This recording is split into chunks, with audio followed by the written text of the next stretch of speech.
And yes, that is me packing lightly. That's me packing for no cruise shore leave. Hey sailors, welcome back to Cruising as Crew. My name is Lucy and today I'm going to be packing to go back on Virgin Voyages and I'm so excited. I've literally been waiting a year and a half for this.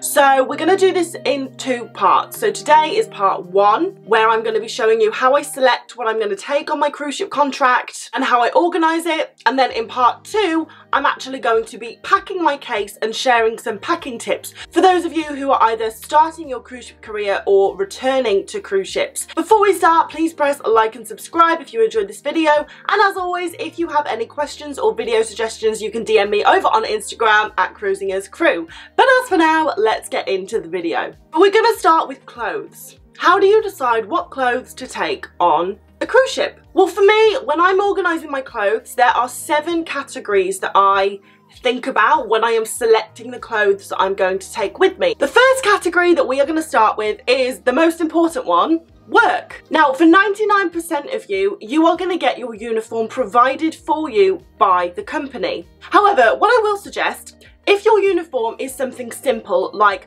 a black suit or you're going to wear a white shirt, you should take a few of them. Yes, you are going to get given 1 or 2 when you get on board, but this means that you're going to be doing laundry quite a lot to keep smelling fresh. So when I went on P&O and my uniform to work in the shops was a black suit, but I also would take my own stuff. So I would take a black pencil skirt, obviously black trousers, and I would take loads of black shirts. If you only have 2 black shirts, you're going to be doing laundry every 4 days. And trust me, you don't want that. Second category that I have to think about when I'm going on a ship is delivery. So I work in the shops, for those of you who don't know, and obviously we get stock delivered to the ship. So on embarkation day we have to get up really early, get the stock on board from the pallets and put it into the shop.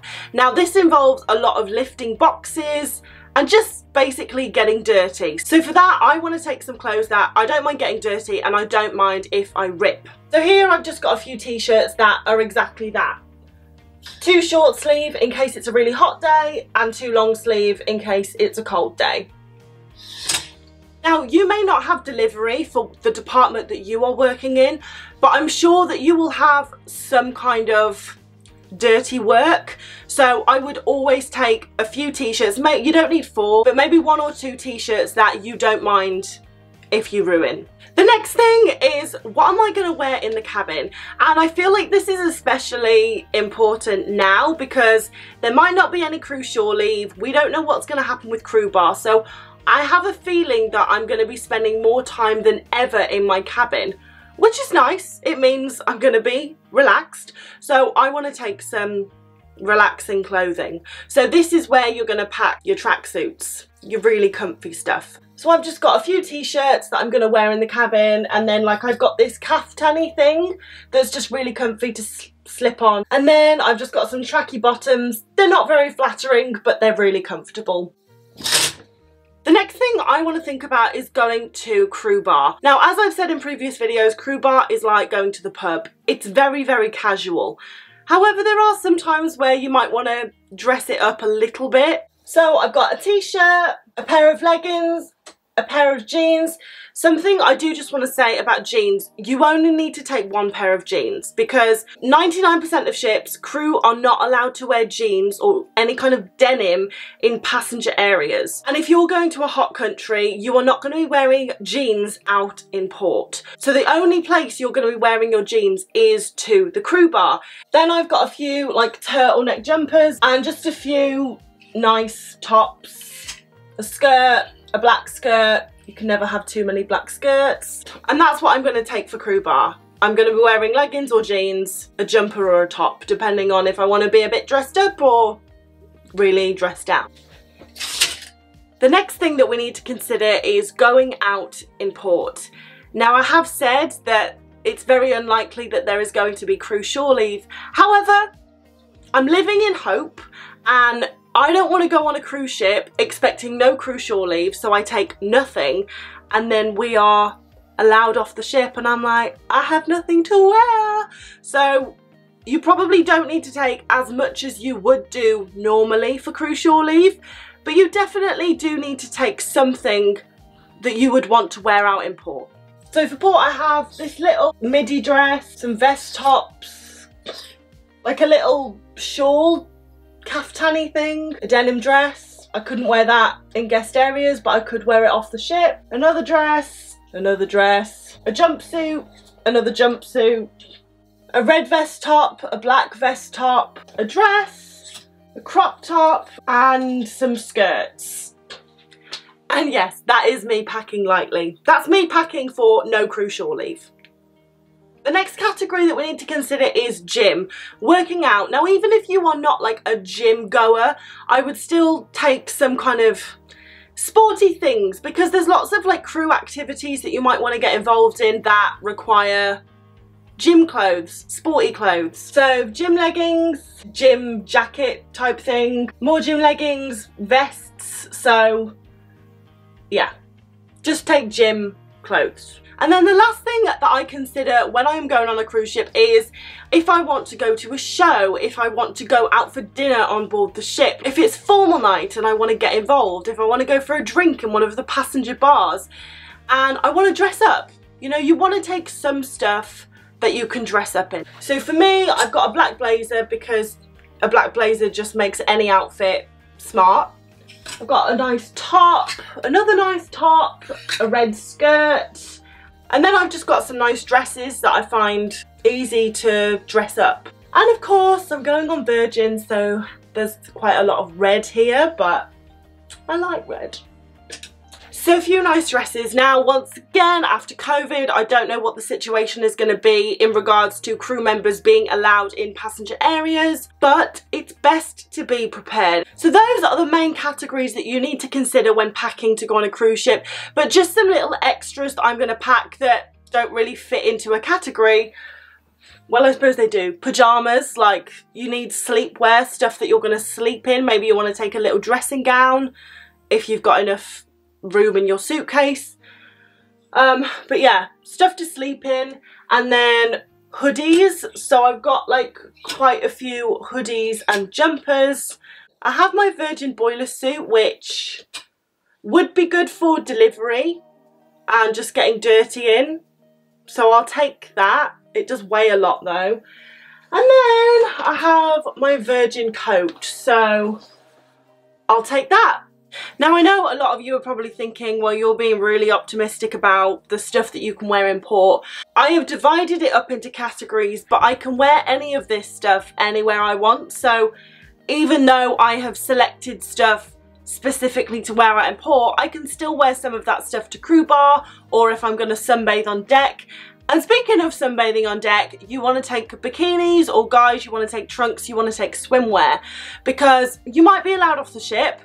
Even if you're not allowed off the ship, you might be able to use a sauna, there might be a jacuzzi, if you have a crew deck. Like, you never know what crew amenities your ship is going to have. So I'm taking 2 bikinis, and then I've got this like dress that obviously doesn't look like much when it's all scrumped up like that, but it's a dress that I can wear over my bikini. Then we'll go through some accessories. So I'm going to take some tights. I bought a new pack of tights. I've got a belt that wraps around my waist. I'm taking some hats and then bags. And then I always take a little backpack with me that I can wear when I am off in port. For guys, you might want to take braces that you wear with your trousers, a bow tie, a tie. Girls and boys, maybe you want to take a scarf. But yeah, so that is like the accessory section. And then last but definitely not least when it comes to clothing is underwear. So pants, socks, bras, vests, all of that.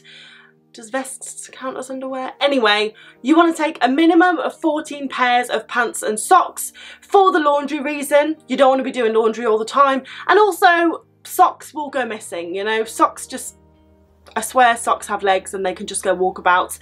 So take as many socks as you can and take as many pairs of underwear as you can, but 14 is the absolute minimum. Now moving on to shoes. For some of you, you will be able to get your shoes before you go on board, in which case I will just say it again, you want to start wearing your shoes in before you get on board. But for others, you will get your work shoes when you get on board. For me, Virgin is going to supply my work shoes, so I will get them when I join. I am taking a pair of trainers. These are like my comfy trainers, so I will wear them for delivery and I will wear them to go to the gym. More trainers, these are my snazzy trainers, so I'll wear them with like a dress or if I'm going out in port. If I'm wearing a dress or something nice but I don't want to wear heels, then I'll take a pair of like nice dolly shoes to wear with the dress. If I really want to dress up, then I'm taking these red heels that I can wear with all my red dresses. I'm taking my Birkenstock sandals. I know I have worn them to death, my Jesus sandals, but they are the comfiest things ever. So if I'm gonna go by the pool on the ship, or if I'm going off in port, if I'm going to the beach, obviously I need a pair of sandals. And then I'm gonna take some slippers. Now, I don't usually take slippers on board. However, as I have said, I think I'm gonna be spending more time in my cabin. So I think I'm gonna want slippers. I could be wrong, but yeah, this time I'm going to take some slippers with me. Now we need to consider the electronics that we are going to take. So your phone charger, a universal adapter, a laptop, your laptop charger, headphones, a hard drive with loads of movies on it. I'm going to be taking a camera, tripod, a microphone. I'm aware that I'm going to have a lot more technology than the majority of people, but you definitely want to lay out your technology and make sure that you've got it all, because there's nothing worse than like taking your iPad or your tablet and realising that you forgot the charger. Done that before. And also for your phone, if possible, you want to make sure that you've got 2 charging leads just in case one of them gets lost or one of them gets damaged. Now I want to talk about things that I'm going to take for my cabin on board. So the first thing is a fitted sheet.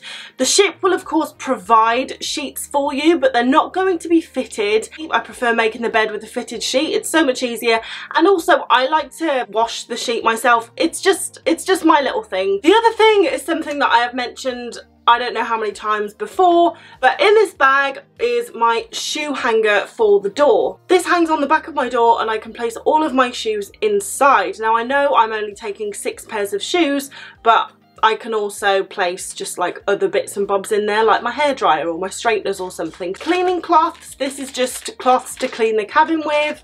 I'm also taking earplugs. These are like silicone ones. I've never actually used them before, so I can't tell you if they're good or not. But yeah, take earplugs. You never know whether you're going to get a roommate who snores or just talks a lot.